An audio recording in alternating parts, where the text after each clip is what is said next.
mentah jadi wilayah don ka meeting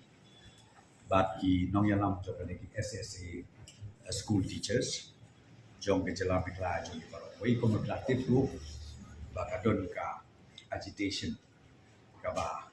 ki namar ka pending salaries ka ba ngimla pan pelak mentah laku bahasan menai katulok ke jongki de mentah ka jadi wilayah Shong Committee bagi hadirin ba nakaliang jog department wilayah Shong na bagi work out kai ka solution ba boy siya ka jingya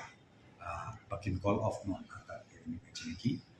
de kabar sunat kalau ba ila rai ni ka komen ba lak nung lah ya kadika pending salary di joki by next week sau benai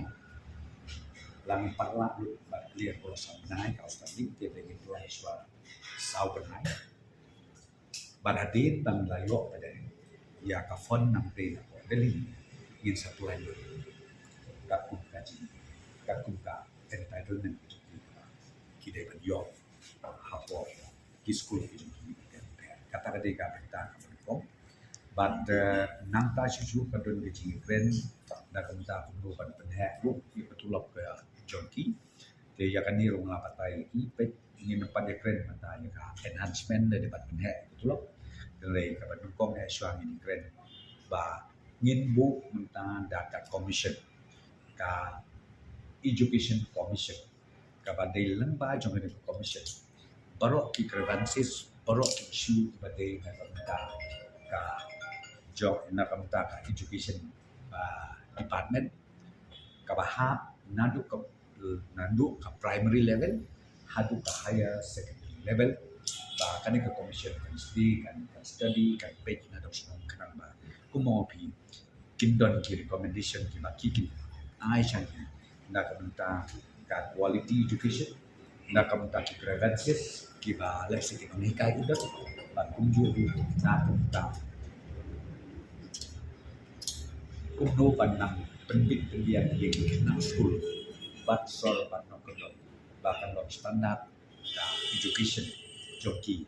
hakawai pawai kisnom hakawai pawai jaka jong ke jelam ikla cumi de komtang wilayah mila ai dia kan ka ya official communication syaki hakawai de bahkan dia salary but na terpat ya ki ba kisnom call off no dia kan education joki but kir kyo ginamla but no ai ta ni hapan le hangai syaki parang dikai kita terbentai ko ada secretariat but nya kermen sken ba lah kum kin call off ya nika jinga ki but bakin let join dia ya ki school ki juki ha di school ki ba kero ke baham apa menjelam ke kata kedeka ka ji pendu jona na lian ka komen but kini ki nong yalam jong SSE school teachers